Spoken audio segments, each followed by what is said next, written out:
তো হে ভিউয়ার্স, কেমন আছেন সবাই? আশা করব সবাই ভালো আছেন। তো আজকে আমরা এক্সপ্লেন করছি ইনফিনিটি চেম্বার মুভিটা। আর এই মুভিটা বানানো হয়েছে খুবই ভয়ঙ্কর একটা গল্প নিয়ে। আসলে একবার চিন্তা করুন, যদি আপনাকে এমন একটা জেলের মধ্যে বন্দি করে দেয়া হয় যেই জেলটা পুরোপুরি কম্পিউটার কন্ট্রোল করে, আর তাছাড়া যদি আপনি বারবার করে পালিয়েও বুঝতে পারেন যে আসলে আপনি কখনোই পালাতে পারেননি, আপনি একটা লুপের মধ্যে পড়ে গেছেন, তাহলে ব্যাপারটা কতটা ভয়ঙ্কর হবে সেই সমস্ত ব্যাপারটাই দেখবো আজকের এই ভিডিওতে। তো চলুন কথা না বাড়িয়ে শুরু করি আজকের ভিডিও। তো এই গল্পের শুরুতে আমরা দেখতে পারি একটা লোককে। সে যখনই তার চোখটা খুলে তখন সে খুবই অদ্ভুত একটা রুমের মধ্যে নিজেকে বন্দি অবস্থায় পায়। সে বুঝতেই পারছিল না তাকে কোথায় নিয়ে আসা হয়েছে এবং সে এখানে কিভাবে এলো। এই জন্য সে বিছনা থেকে উঠে যখন চারপাশে চেক করার ট্রাই করে, তখনই হঠাৎই তার মুখের সামনে একটা ক্যামেরা চলে আসে। আর এই ক্যামেরাটা তার সঙ্গে কথাবার্তাও বলা শুরু করে। আসলে ক্যামেরার পেছন থেকে একটা লোকের আওয়াজ আসছিল, যে কিনা প্রথমে তাকে গুড মর্নিং বলে আর এই পরিবেশে সে কেমন ফিল করছে সেই ব্যাপারগুলো জিজ্ঞেস করে। তবে এখন পর্যন্ত সে বুঝতে পারছিল না তার সঙ্গে হচ্ছেটা কি। আসলে তার প্রিভিয়াস জীবনের কোনো কিছুই তার মনে নেই। তার শুধু এতটুকুই মনে আছে তার পেছন থেকে তার মাথায় কেউ বাড়ি দিয়েছিল, আর যখনই সে চোখটা খুলেছে তখন সে নিজেকে এখানে আবিষ্কার করেছে। আর তখন আমরা দেখতে পারি ক্যামেরার মধ্যে সেই বয়েসটা তাকে তার নাম জিজ্ঞেস করে। আর তখন কয়েদি বলে যে আমার নাম হচ্ছে গিয়ে ফ্র্যাঙ্ক। তখন এই ক্যামেরার মধ্যে থেকে তাকে বলে যে আমার নাম হচ্ছে হবার্ট, আর আমাকে বানানো হয়েছে তোমার সমস্ত ব্যাপারগুলো দেখাশোনা করার জন্য। আর তখনই ফ্র্যাঙ্কের মনে পড়ে যে যখন তার মাথায় বাড়ি মারা হয়েছিল তখন তাকে অ্যারেস্ট করা হয়েছিল, তবে সে এই ব্যাপারটা খুব ক্লিয়ারলি জানে যে সে কোনো অপরাধী করেনি। তবে তখন হবার্ট তাকে পরামর্শ দেয় যে তুমি এদিকে চারপাশে একটু ঘোরাফেরা করে চারপাশটা দেখে নাও, যাতে করে তোমার মাইন্ডটা একটু শান্ত হয়, কারণ এখন তোমার মাথা প্রচণ্ড গরম আছে। তবে এইটা শোনার পরে ফ্র্যাঙ্ক একটু বেশি হ্যাপি হয়ে যায়, কারণ তার মনে হচ্ছিল যে বাইরে হাঁটা চলার বাহানা করে সে হয়তো বা এখান থেকে পালিয়ে যেতেও পারবে।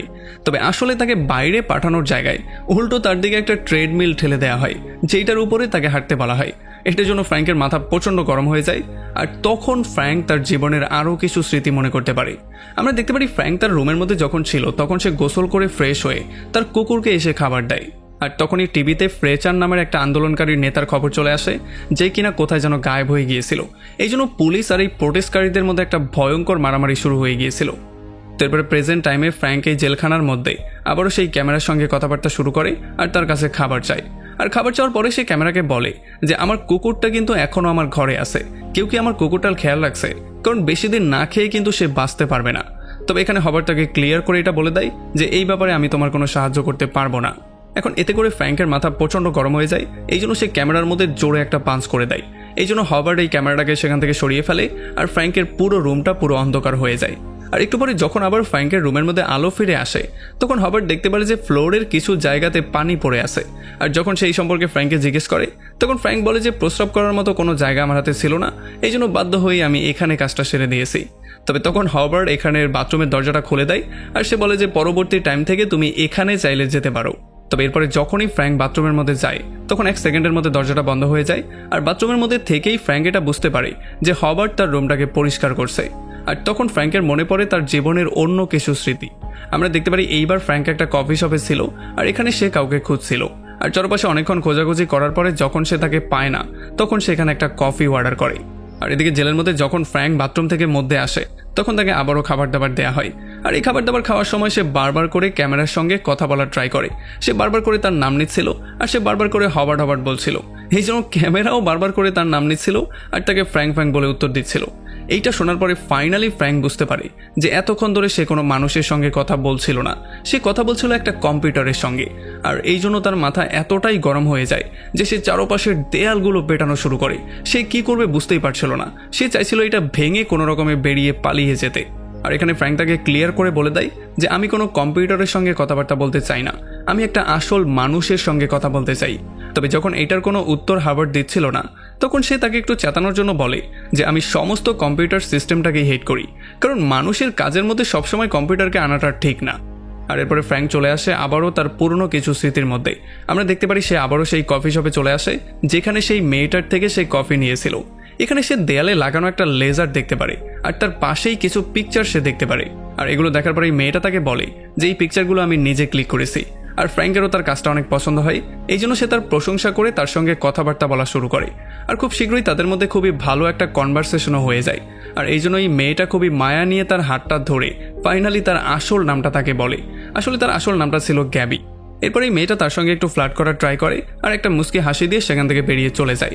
তবে তখনই অস্ত্রধারী কিছু লোক পেছন থেকে এসে ফ্র্যাঙ্কের উপরে আক্রমণ করে আর ফ্র্যাঙ্ক সেখানে বেহুশি হয়ে যায়। আর যখন সে জ্ঞান ফিরে পায় তখন সেই রুমটার মধ্যে ছিল। আর এরপরে যখনই জেলের মধ্যে ফ্র্যাঙ্ক রাতের বেলায় ঘুম থেকে উঠে যায় তখন এখানের অদ্ভুত রকমের আলো দেখার পরে সে তার স্মৃতির মধ্যে আবারও হারিয়ে যায়। সে তার ঘর, ট্রেন, শহরের আলো, সেই ক্যাফে, গ্যাবি এবং তার তোলা পিকচারগুলো, সমস্ত ব্যাপারগুলো মনে করতে পারছিল। এইবারও গ্যাবি তার সঙ্গে ফ্লার্ট করে তার হাতটা ধরে। তবে এইবার ফ্র্যাঙ্ক খুবই ডিটেইলি সমস্ত ব্যাপারগুলো দেখতে পারছিল। সে আরও বেশি করে সমস্ত ব্যাপারগুলোকে মনে করতে পারছিল। তবে এইবারও সেই দুইটা গুন্ডা চলে আসে যারা কিনা ফ্র্যাঙ্ককে বেহুশ করে ফেলে। এই জন্য ফ্র্যাঙ্ক আবারও এই রুমের মধ্যে এসে পৌঁছায়। এরপরে পরদিন সকালবেলা জেলের মধ্যে ফ্র্যাঙ্ক হবারকে তার জন্য একটা কফি বানাতে বলে। আর যখনই হবার কফি বানানোর জন্য তার মনোযোগ অন্যদিকে নেয় তখন হঠাৎই ফ্র্যাঙ্ক তার উপরে একটা ভয়ঙ্কর আক্রমণ করে দেয়। এতে করে চারপাশে সাইরেন বাজা শুরু হয়ে যায় আর আমরা দেখতে পারি সেলের মধ্যে কিছু গ্যাস চলে আসে। যদিও ফ্র্যাঙ্ক অনেকক্ষণ ধরে ট্রাই করছিল গ্যাসের মধ্যে নিজের নিঃশ্বাস বন্ধ করে রাখতে, তবে একটা পর্যায়ে গিয়ে সে আর কোনোভাবে এটা করতে পারে না। এই জন্য সে সেখানেই বেহুশ হয়ে পড়ে যায়। আর এরপর সে দেখতে পারে তাকে ধরে একটা স্পেশাল রুমের মধ্যে নিয়ে আসা হয়েছে যেখানে তাকে একটা স্পেশাল ইনজেকশন দেওয়া হয়েছে। আর এরপর সে আস্তে আস্তে করে আবারও সেই ক্যাফেতে চলে আসে যেই ক্যাফের মধ্যে তার সঙ্গে এগুলো হয়েছিল। আর এখানেও ব্যাপারগুলো ঠিক আগের মতোই সমস্ত কিছু হওয়া শুরু হয়। তবে এইবার যখন গ্যাবি দেখতে পারে ফ্র্যাঙ্ক খুবই টেনশনের মধ্যে আছে তখন সে নিজে থেকেই তাকে একটা কফি বানিয়ে এনে দেয়। আর যখন এই কফি খাওয়া সে শেষ করে ফেলে তখন আমরা দেখতে পারি এক এক করে সমস্ত গ্রাহক এখান থেকে চলে যায়। তবে এখন পর্যন্ত ফ্র্যাঙ্ক এখানেই ছিল আর তার উপরে যারা আক্রমণ করেছিল তারাও এখন পর্যন্ত এখানে এসে পৌঁছায়নি। আর তখন ফ্র্যাঙ্ক এই ব্যাপারটা বুঝতে পারে যে এখন পর্যন্ত গ্যাবি তার কফির টাকা চায়নি আর সে টাকাটা কার্ডের মাধ্যমে পেমেন্ট করেনি বলেই সেই কার্ড রিডারটা এখনও অ্যাক্টিভেট হয়নি। এরপরে গ্যাবি বারবার করে ফ্র্যাঙ্কের সঙ্গে কথাবার্তা বলার ট্রাই করে। তবে ফ্র্যাঙ্ক তাকে ক্লিয়ার করে বলে দেয় যে তুমি আমার সাথে যা কিছুই করার ট্রাই করছো সেগুলো বাস্তবে না, এটা আমি খুব ভালো করেই জানি। তবে গ্যাবিও প্রচণ্ড শক্ট হয়ে যায় এগুলো শোনার পরে। সে বুঝতেই পারছিল না যে পাগলের পোলাপ কি বকছে। তো এরপরে গ্যাবি তার কাছে সাহায্য চায় তার চেয়ারগুলোকে জায়গা মতো রাখার জন্য। আর ফ্র্যাঙ্কও তাকে সাহায্য করা শুরু করে। তবে বারবার করে সে সেই স্ক্যানারটার দিকেই তাকাচ্ছিল। আর যখন সে স্ক্যানারের রিমোটটার দিকে তাকায় তখন সেই ব্যাপারটা ক্লিয়ারলি বুঝতে পারে যে এখানে আসলে অন্য কারো আইডেন্টিফিকেশন নাম্বার উঠছিল। আর তখনই বন্দুক ধারণ করা সেই লোকগুলো তার পেছনে চলে আসে আর হঠাৎই তাকে শ্যুট করে দিলে আমরা দেখতে পারি যে ফ্র্যাঙ্ক আবারও সেই সেলের মধ্যে এসে পৌঁছায়। এখন ফ্র্যাঙ্কের ব্যাপারটা ক্লিয়ারলি বুঝতে পারে যে আসলে ভুলটা কোথায় হয়েছিল। আসলে যেই দুইটা পুলিশ অফিসার কফি শপে এসেছিল তারা ভুল আইডেন্টিফিকেশনের নাম্বারের কারণে অন্য জায়গায় ফ্র্যাঙ্ককে ধরে নিয়ে এসেছে।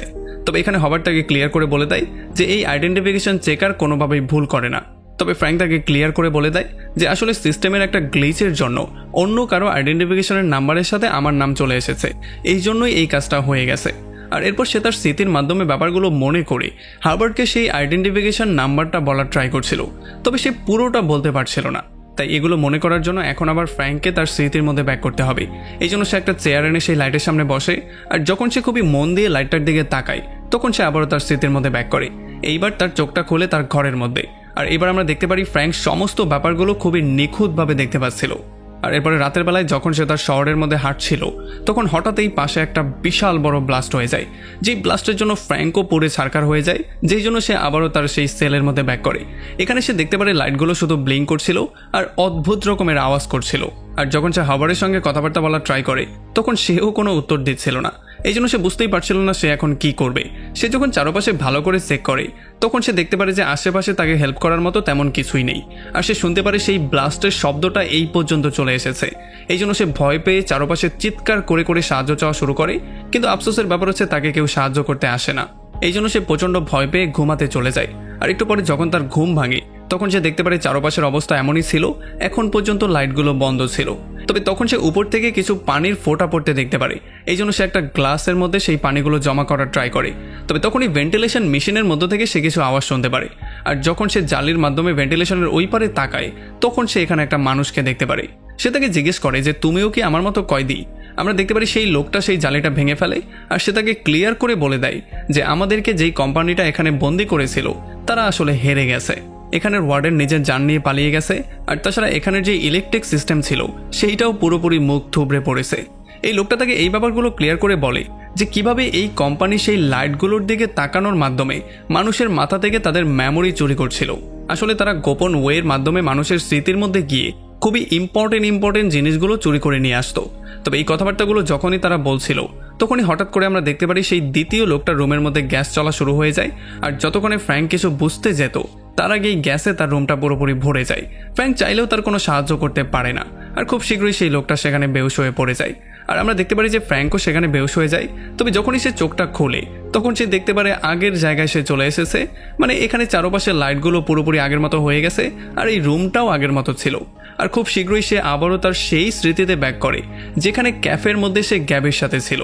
এখানে যখন গ্যাবি তার নাম ধরে ডাকে তখন ফ্র্যাঙ্ক তাকে বলে যে আমি কি কিছু ওয়ার্ডার না করেই এখানে একটু বসতে পারি।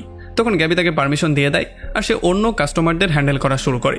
তবে খুব শীঘ্রই সে স্ক্যানারটা অ্যাক্টিভেট হয়ে যায়। এই জন্য ফ্র্যাঙ্ক গিয়ে লুকিয়ে পড়ে, কারণ সে আবারও সেই জেলের মধ্যে ব্যাক করতে চাইছিল না। আর যখন গ্যাবি তার সঙ্গে এসে কথাবার্তা বলা ট্রাই করে তখন ফ্র্যাঙ্ক তাকে ক্লিয়ার করে বলে দেয় যে সরকার আসলে আমাদেরকে একটা ভয়ঙ্কর জেলের মধ্যে বন্দি করেছে, যেখানে স্ক্যানারের সাহায্যে আমাদের ব্রেইনের মধ্যে গিয়ে তারা এমন সমস্ত ক্রাইম সম্পর্কে জানার ট্রাই করছে যেগুলো আমরা কোনোদিন করিনি। আর এরপরে তার সাথে সেদিন যা হয়েছিল সেগুলো আবারও রিপিট হওয়া শুরু হয়ে যায়। আমরা দেখতে পারি তার ঘর, তার সকালে ঘুম থেকে ওঠা, ক্যাফেতে যাওয়া, গ্যাবি, হাওয়ার, ক্যামেরা এবং তার পেছন থেকে দুইটা গুলির আওয়াজ, এগুলো বারবার করেই রিপিট হচ্ছিল। আসলে যখনই সে গ্যাবির কাছাকাছি থাকতো তখন এই ব্যাপারগুলো বারবার করে রিপিটেশনের মধ্যে চলে আসতো, আর গ্যাবি বারবার করেই তার সমস্ত স্মৃতির মধ্যে আসা শুরু করে দেয়। এই জন্য একটা সময় ফ্র্যাঙ্কের মনে হয় যে সে যেগুলো দেখছে এই ব্যাপারগুলো সম্পূর্ণ সত্য, আর গ্যাবি হয়তোবা তার লাইফের একটা পার্ট। আর একদিন যখন সে গ্যাবির সঙ্গে সেই ক্যাফেতে ছিল আর সেই পুলিশরা তাকে অ্যারেস্ট করতে এসেছিল, তখন গ্যাবি আর ফ্র্যাঙ্ক মিলে সেই পুলিশদের উপরে আক্রমণ করে দেয়। আর আচ্ছা রকম ধোলাই করার পরে ফ্র্যাঙ্ক সেই পুলিশদের কাছে নানান রকমের কোয়েশ্চেন করা শুরু করে। তবে তখন সেই ব্যাপারটা বুঝতে পারে যে আসলে এই ব্যাপারগুলো তার মাইন্ডের মধ্যে চলছিল। সে এই ব্যাপারগুলো গ্যাবিকে ক্লিয়ার করে বলারও ট্রাই করে। তবে গ্যাবি তাকে শান্ত থাকার পরামর্শ দেয়, আর সে বলে যে আমরা দুজন মিলে যেই কোনো ওয়েতে এই সমস্যার সমাধান খুঁজে বের করেই ফেলবো। তো এরপরে আবারও ফ্র্যাঙ্ক তার সেলের মধ্যে ব্যাক করে, আর এখানে যখন সে হবারের সঙ্গে কথাবার্তা বলার ট্রাই করে তখন সে এই ব্যাপারটা লক্ষ্য করে যে মাঝে মধ্যেই হবার কয়েক সেকেন্ডের জন্য বন্ধ হয়ে যেত, মানে তার সিস্টেমটা কাজ করতো না। এই জন্য সে আবারও স্মৃতির মধ্যে ব্যাক করে গ্যাবিকে এই সমস্ত ব্যাপারগুলো বলে দেয়। সে বলে যে মাঝে মধ্যেই হবার 12 সেকেন্ডের জন্য বন্ধ হয়ে যায়, যার মানে এখান থেকে পালিয়ে যাওয়ার এই 12 সেকেন্ডই হচ্ছে আমার কাছে একটা সুযোগ। আর ফ্র্যাঙ্ক গ্যাবিকে এই ব্যাপারটাও ক্লিয়ার করে বলে দেয় যে আজকেই সে জেল থেকে পালানোর একটা প্ল্যানিং করেছে, আর আজকেই সে এটাকে এক্সিকিউট করার ট্রাই করবে।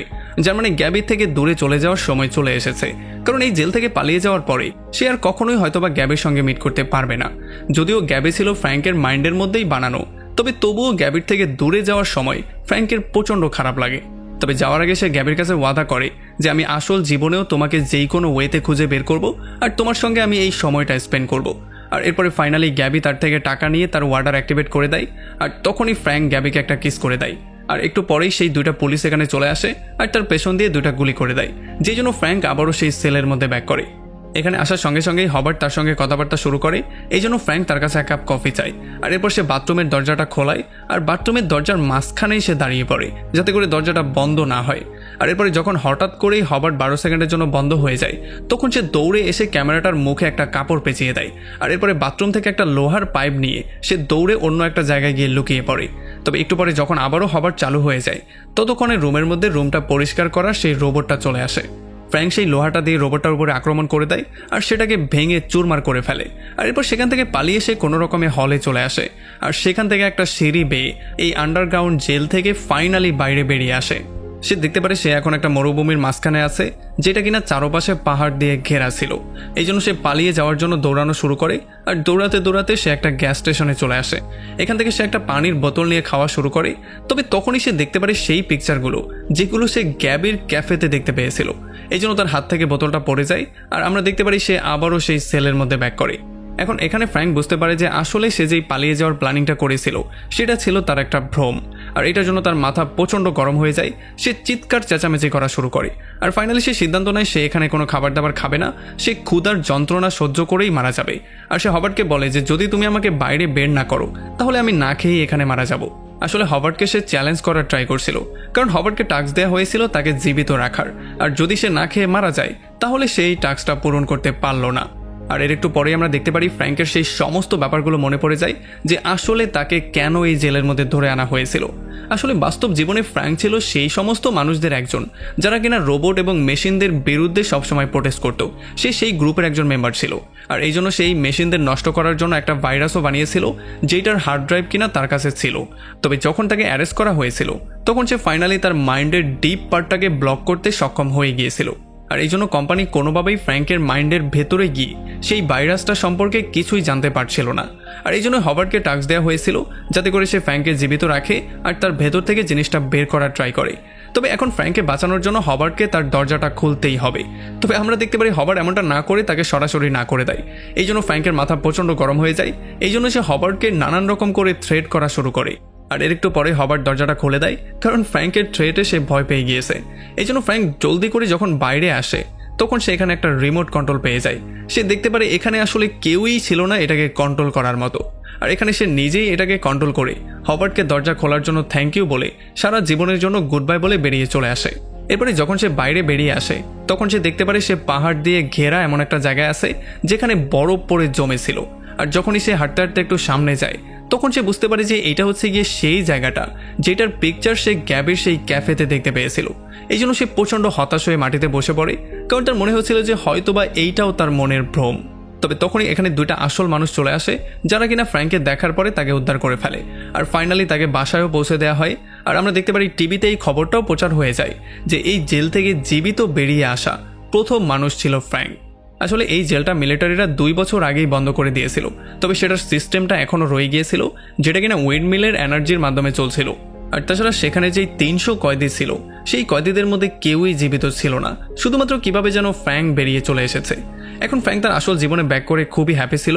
এই জন্য সে সেই ক্যাফেতে আবারও চলে আসে যেই ক্যাফেতে গ্যাবি কাজ করতো।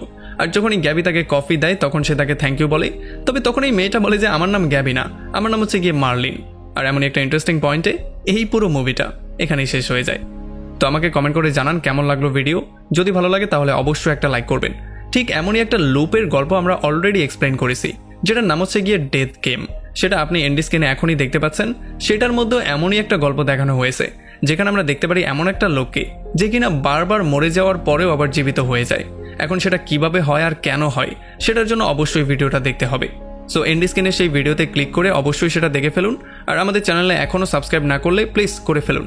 তো আমাদের দেখা হবে অন্য কোনো ভিডিওতে অন্য কোনো একদিন। Till then, take care.